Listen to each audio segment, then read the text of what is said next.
ગરમ પાણી ને મારા ભાભી ને એવું કહ્યું ગરમ પાણી મૂકો. તો હવે તમે આયા છો પણ હવે એડમિશન કેન્સલ ગરમ પાણી તમારે અહીં રહેવા માટે જગ્યા નથી એ હવે તો હોતી કાઢે બાપુ. કોઈ ના આ છોડીઓ હોતી કાઢે બાપુ હોતી કાઢે. મને આ છોડીઓ જોડે બહુ ગરબા ગાવે એવું કહ્યું. તમે ક્યાં ગરબા ગાતા હતા? ગરબા અહીં ગાતી હતી. કેવા ગાતા હતા? બહુ સરસ. બરોબર.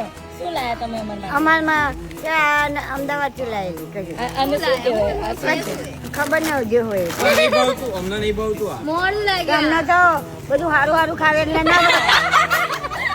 આ નહીં ભાવતું અમને હા તમને તો સારું સારું ખાવે એટલે ના ભાવે. મોડું લાગે મોડું લાગે હા એ તો કઈ ગયા હતા તમે આટલા દિવસ? આટલા દિવસ ઉનાળિયા સંતરામમાં જાય પછી આપણે અમદાવાદમાં ભાભી પણ હવે તમે રજા પાડી એટલે હવે હવે તમારું તમારો admission ખાટલો cancel. જતો રહે જગ્યા ફૂલ Cancel admission. પણ ઊની તો હોય હું ના, ના, કઈ નીચે કોઈને નથી ઊંઘાડતા. મને બબે ફેરા વરસાદ પડે નીચે કેમ ન હોય? હા, તો ભલે જીવડા પડે. નહીં આવે, જીવડા આવે. ભલે ને તમે પડે શેમાં આયા અત્યારે? શેમાં આયા? અત્યારે આ ભાઈ નો ધોણે થી આ ભાઈ ની